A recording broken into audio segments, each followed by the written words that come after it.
Inferno. Canto IV. A heavy truon broke my deep sleep in my head so that I revived myself as a person who is awakened by force, and the eye rested around, moved, raised straight, and stared at me to know the place where I was. It is true that on the bank I find the valley of a painful abyss that welcomes endless troubles inside. Dark and deep it was, and clouded so much that, in order to thrust my face deeply, I could not discern anything in it. "Now let's descend here into the blind world," began the pale poet. "I will be first, and you will be second." And I, who was aware of the color, said, "How will I come if you fear that my doubts are used to being a comfort?" And he to me, "The anguish of the people is down here, in my face paints that pity that you feel for fear. Let's go, for the long road blows us away." So he placed himself, and so he made me enter the first circle that surrounds the abyss. There, according to what to hear, he had never wept but with sighs that made the eternal breeze tremble. This happened of duol senza martiri, c'avean le turbe, c'eran molti e grandi, d'infanti e di donne e di viri. The good master to me, "You don't ask, what spirits are these that you see?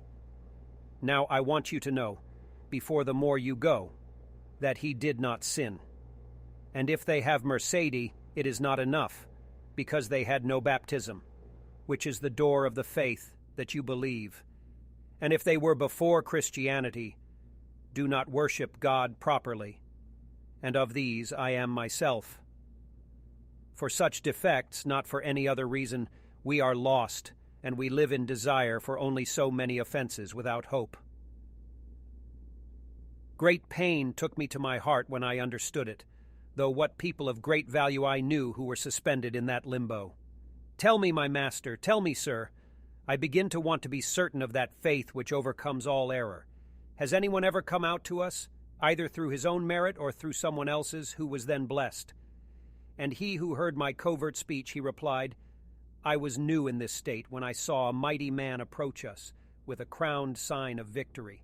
He drew us the shadow of the first relative, of Abel his son, and that of Noah, of Moise lawful and obedient, Abram patriarch and David king, Israel with his father and with his offspring and with Rachel, so he did so much and many others, and made them blessed.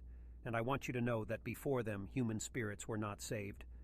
We didn't let go because he said it, but we passed the forest nevertheless, the forest, I say, of thick spirits. Our way from sleep was not long yet, when I saw a fire that overcomes the hemisphere of darkness. We were still a little far off, but not so that I didn't discern in part that horrendous people possess that place. "O you who honor science and art, who are these? They have such great honor that it sets them apart from the way of the others. And they to me, the honored name of them that sounds high in your life, acquires grace in heaven that so advances them." Meanwhile a voice was heard for me, "Honor the most exalted poet, his shadow returns which was gone." After the voice was left and quiet, I saw 4 great shadows coming to us. They had semblance neither sad nor happy. The good master began to say, "Look at the one with that sword in his hand, who comes before the 3 yeses, sire. Those are Homer the sovereign poet, the other is Horace the satyr who comes. Ovid is the third, and Lucan the last. However, since each one agrees with me in the name that is the only voice, they do me honor, and they do well for it." Thus I saw gather the beautiful school of that Lord of the most high song, who flies over the others like an eagle. After they had talked a little together, he turned to me with a salutary nod, and my master smiled a great deal, and still much more honor did they fend me, that they so made me of their ranks, so that I was 6th among so much wisdom. Thus we went as far as the light, speaking things that silence is beautiful, as was the speaking where it was. We came to the foot of a noble castle, surrounded 7 times by high walls, defended around a beautiful stream. This we passed like hard land. For 7 doors I entered with these wise men. We reached a meadow of fresh greenery. People there were with slow and serious eyes, of great authority in their semblances. They spoke rarely, with soft voices. Thus we moved to one of the corners, to an open, bright, and high place, so that everyone could be seen. Right there, over the green enamel, the great spirits were shown to me, who exalt me by seeing within myself. I saw Elethra with many companions, among whom I met Etor and Aeneas, armed Caesar with griffin eyes. I saw Camilla and Penthesilea.